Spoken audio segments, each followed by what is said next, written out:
Jordan Peterson, a name that sparks both admiration and controversy, steps into the heart of today's cultural battle, unmasking the forces behind the rise of woke ideology. With his signature no-nonsense approach, he takes aim at the core of this movement, questioning its foundations and its impact on society. Well, in what sense is our society male-dominated?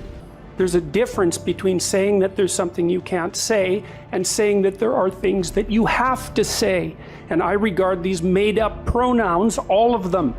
As the world grows more polarized, Peterson's words cut through the noise, exposing the dangers of a world where free thought is increasingly under attack. In a society that's lost its way, Peterson's fierce critique reveals why this fight is far from over and why it matters more than ever. There's a difference between saying that there's something you can't say and saying that there are things that you have to say. And I regard these made-up pronouns, all of them, as the neologisms of radical PC authoritarians. Do you understand that? And I'm not a fan of that sort of person. In recent years, the topic of gender identity and pronouns has become a major point of discussion. One of the most contentious issues is the push for the widespread adoption of gender-neutral pronouns, like they, them, to include non-binary or transgender individuals. Many argue that the imposition of these new terms is unnecessary and can feel like an overreach, especially for those who are accustomed to the traditional binary system of he and she. Critics of these changes contend that language is being forced to adapt to political correctness rather than organic shifts based on common usage. They express concern that in some places, people may be legally or socially required to use these pronouns even if it doesn't align with their own understanding or beliefs about gender. And the reason I'm not a fan of that sort of person is because I've done my homework. I've read everything I can get my hands on in the development of authoritarian political systems, and I know the literature inside out and backwards.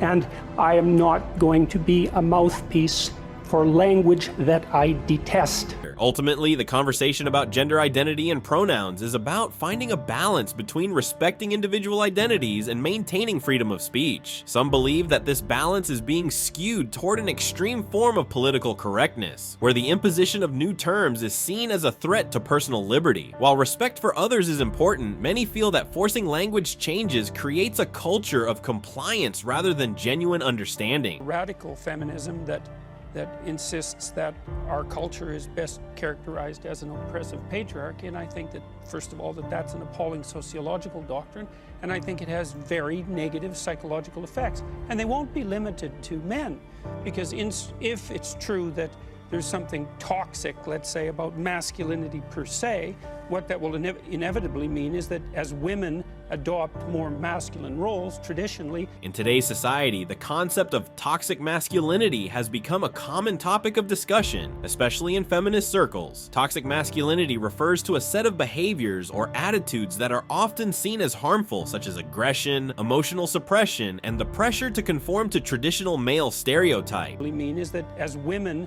adopt more masculine roles, traditionally, what is that toxicity somehow going to go away? But that's a straw man, because no one says there's anything toxic about masculinity per se. What do you mean no one says that? The term exists. No, they... How is that a straw man? Well, but where did the term come from? It's a phrase that's used about forms of masculinity that are harmful to men and women.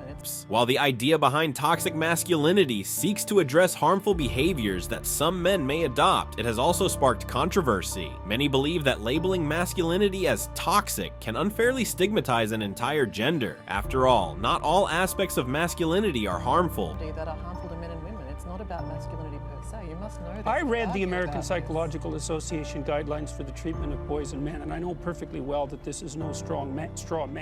Strength, leadership, and responsibility, which are often associated with masculinity, can be positive traits that contribute to society. The challenge is in distinguishing between harmful behaviors and the natural traits that both men and women possess, regardless of gender. The idea of the patriarchy, which is a system of male dominance of society. Yeah, but that's not my sense of the patriarchy. So what's yours? Well, in what sense is our society male-dominated?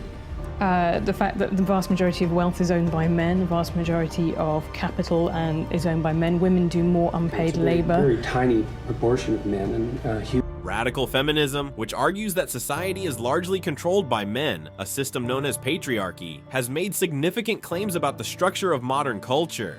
This view posits that men inherently hold power and privilege over women in nearly every aspect of life, from politics to business to family dynamics. While some of these points may hold true in specific contexts, many people disagree with the sweeping generalization that all men benefit from patriarchy, or that society is inherently biased against women in every way. Men, like women, also face challenges such as higher rates of workplace deaths, mental health issues, and incarceration. A huge proportion of people who are seriously disaffected are men. Most people in prison are men. Most people who are on the street are men. Most victims of violent crime are men. Most people who commit suicide are men. Most people who die in wars are men. People who do worse in school are men. It's like, where's the dominance here? Focusing solely on the success of certain men, often wealthy or highly influential figures, and using them to represent all men can obscure the complexity of these issues. It also risks ignoring the struggles faced by men in other areas of life. Where's the dominance here, precisely?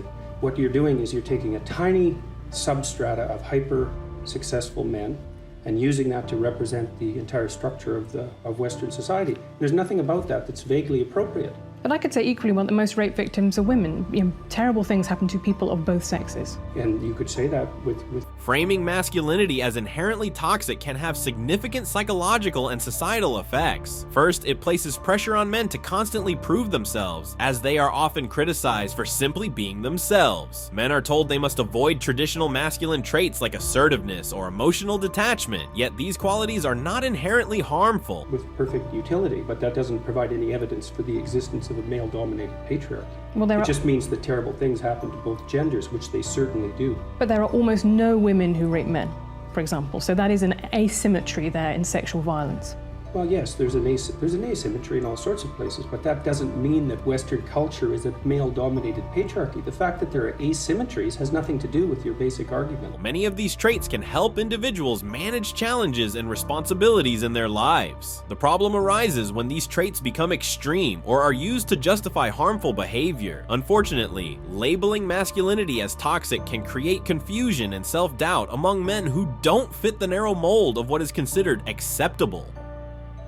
As the debate over woke culture rages on, Peterson's words continue to challenge the status quo. But the question remains, is this a fight for the soul of society or just another passing trend? The impact of these ideas could shape the future in ways we can't yet fully grasp. What do you think? Is Jordan Peterson right, or is there more to the story? Leave your thoughts in the comments, and if you found this video insightful, make sure to like, share, and subscribe for more. The conversation is just getting started.